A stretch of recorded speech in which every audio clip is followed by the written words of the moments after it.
이상한 소문이 이제 나기 시작을 한국 팀에게 납치됐다. 예수님만 전하는 그런 팀에게 유혹됐다. 그 팀은 이단인 것 같다.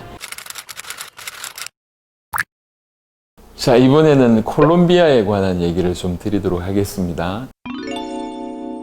엘살바도르의 목사님을 통해서 저 콜롬비아의 엘리케 벨무데스라고 하는 아주 뛰어난 목사님이 계시는데 그분을 소개시켜 드리겠다고 얘기를 했습니다. 또 그분한테도 한국에서 온 세계복음하는 팀이 있는데 한번 만나볼 것을 권유했다고 하는데 그분도 긍정적인 반응이었고 저희 또한 그러했습니다. 그래서 이제 콜롬비아로 이제 향해서 갔죠. 생각보다 인원이 좀 많이 갔어요. 저희 한국 팀이 한 10몇 명 들어갔던 것 같고요. 그리고 이제 이 엘살바도르 목사님도 가셨고요. 엘리케 벨무데스라고 하는 목사님께서 이렇게 많은 인원이 올 줄 몰랐다는 거죠. 요파리라고 하는 도시가 콜롬비아에서는 한 10몇 번째 정도의 도시라고 합니다. 아주 대도시는 아니지만 그래도 좀 규모가 있는 그런 도시인데 공항은 사실은 굉장히 작았어요.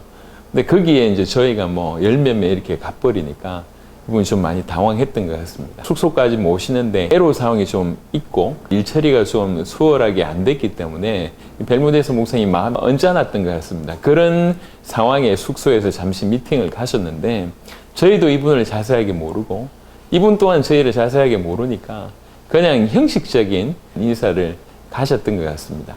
나중에 알고 보니까 이 벨무데스라고 하는 목사님은 콜롬비아의 뛰어난 목사님이셨어요. 20대 초반부터 수도 보고타의 큰 교회에 사역을 할 정도로 대단하셨던 분이시고 약 40년 가까이 사역을 하시면서 한 500개 교회 정도를 세우는데 주도적인 역할도 하시고 교단에서 큰 어른으로서의 사역도 하셨고 콜롬비아뿐만 아니라 5개 나라의 신학교를 세워서 또 총장의 역할 또한 감당을 하신 분입니다. 부흥사로서도 대단합니다. 그래서 어떤 경우에는 부흥사 하셨을 때 10분 동안 수백 가지의 기적이 일어나기도 했다고 하시더라고요. 카리스마 또한 보통이 아닙니다. 그래서 수많은 영향을 끼쳤던 인물이기 때문에 저희를 맞이할 때도 그렇게 큰 기대는 안 했던 것 같습니다. 또 우리도 이렇게 대단한 분인지는 몰랐다는 거죠. 두 번째 날에 첫 번째 사역이 라디오 방송국에서의 사역이었습니다. 그 사회하시는 목사님께서 콜롬비아를 왜 왔는지 당신들이 전하는 내용이 뭔지를 좀 소개해달라 그래서 메시지를 하는 중에 이 사회하시는 분도 질문을 해놓고 저희 메시지를 듣지 않고요. 또 제 옆자리에 벨무데스 목사님 앉으셨는데 제가 느끼기에는 거의 안 듣는 것 같아요. 핸드폰을 계속 하는 거예요. 저는 메시지 하고 있는데 우여곡절 끝에 30분이 맞춰지고 나서 잠시 밖에 나가서 휴식하고 있는데 이분이 따라 놓으세요. 이 메시지가 아니면 세계 살릴 메시지가 없다. 이렇게 얘기하더라고요. 당신이 전한 이 메시지라면 세계를 살릴 수 있다. 지난 30-40년 동안 사역을 해왔는데 내가 올바로 사역하지 못했다고 하는 것들이 느껴졌다. 핸드폰을 하고 있었던 게 아니라 메시지를 정리하고 있었다는 거죠. 알고 보니까. 이다음부터 이분의 태도가 완전히 바뀌었습니다. 많은 사람들이 은혜를 받았지만 벨무데스 목사님처럼 깊이 있게 은혜를 받은 사람은 없었던 것 같습니다. 콜롬비아 그 1차 사역이 끝나자마자 그 옆에 나라로 사역을 하게 됐는데 파나마하고 엘살바도르의 사역이 그 다음 사역이었습니다. 벨무데스 목사님한테 이 두 나라에 같이 사역을 하자 제가 제안을 했습니다. 파나마에 가서 사역을 할 때 한 500명 정도의 어떤 목회자들의 모임에 메시지를 전할 때 하나의 강의를 이제 부탁을 드렸는데요. 제가 깜짝 놀랐습니다. 그러니까 이제 콜롬비아 사역을 하고 이동해서 바로 파나마 사역을 할 때 메시지를 한번 해주십사 부탁을 드렸는데 그 짧은 시간 이미 자기 걸로 소화를 하셔서 예수님이 하나님의 아들 그리스도이심을 너무나 정확하게 전달하는 걸 보면서 야, 이 분이 정말 준비된 분이구나 이렇게 생각이 들었습니다.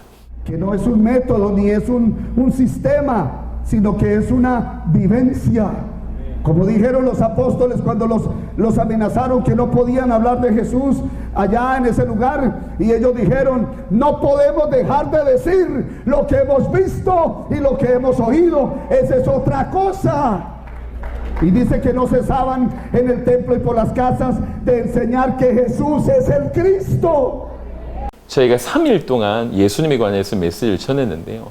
전부 다 받아들이지 않는 걸 보고 저도 충격받았지만 벨무데스 목사님도 충격을 받으신 거예요. 이 메시지를 받아들인 것이 이렇게 귀한 일이었냐. 그런데 하나님 나에게는 이렇게 깨닫게 해주신 거 보니까 너무 감사하다. 이렇게 얘기를 하는 거예요. 그래서 엘살바도르에도 사역을 가서 그때 엘살바도르에 모여진 목회자들하고 또 교류하게 하면서 굉장히 눈이 열리는 그런 일이 벌어졌습니다.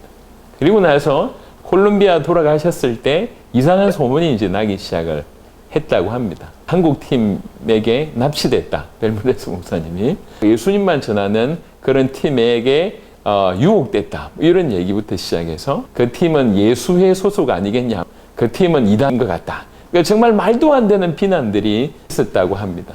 그럼에도 불구하고 벨무데스 목사님께서 이제 콜롬비아에 돌아가셔서 성경은 예수님이 하나님의 아들 그리스도이심을 믿게 하기 위해서 기록된 것이다.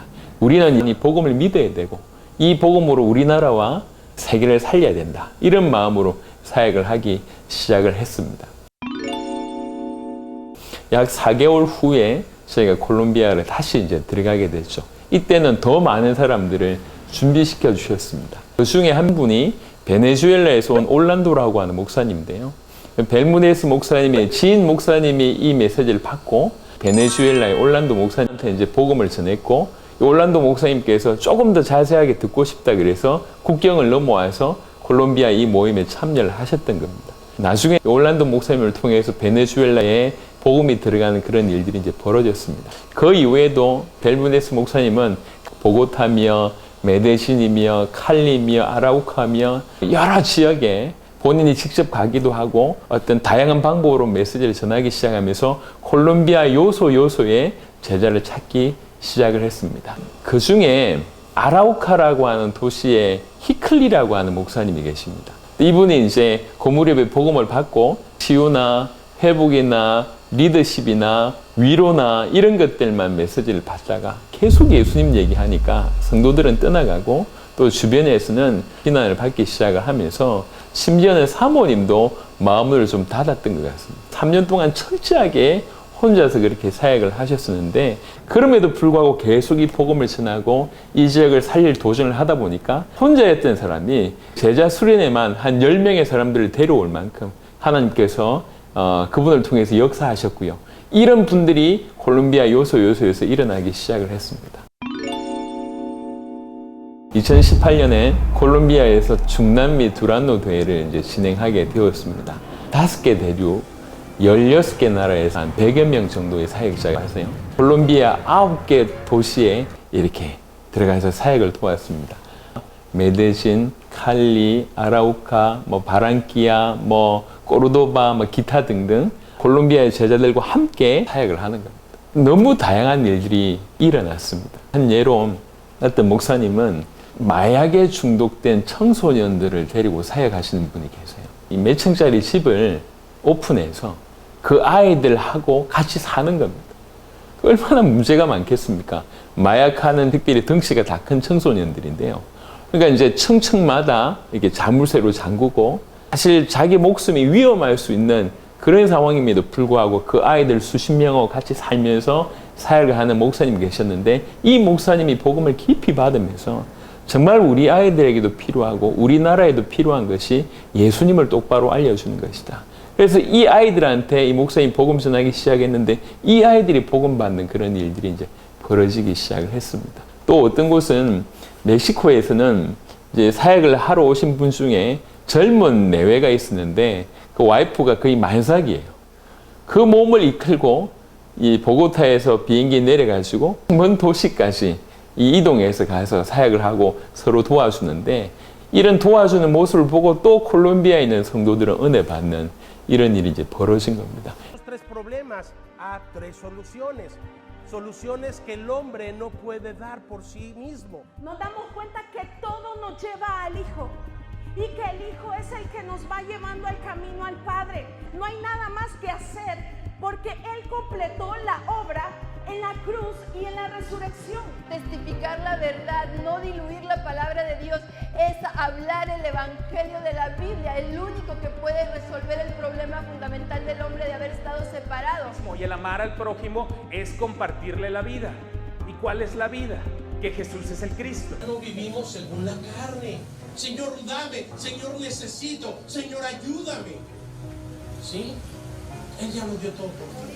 No es lo que tú creas o lo que tú pienses, no es lo que dice el Espíritu Santo que es. 흩어진 9개 도시에서 다 은혜를 받고요.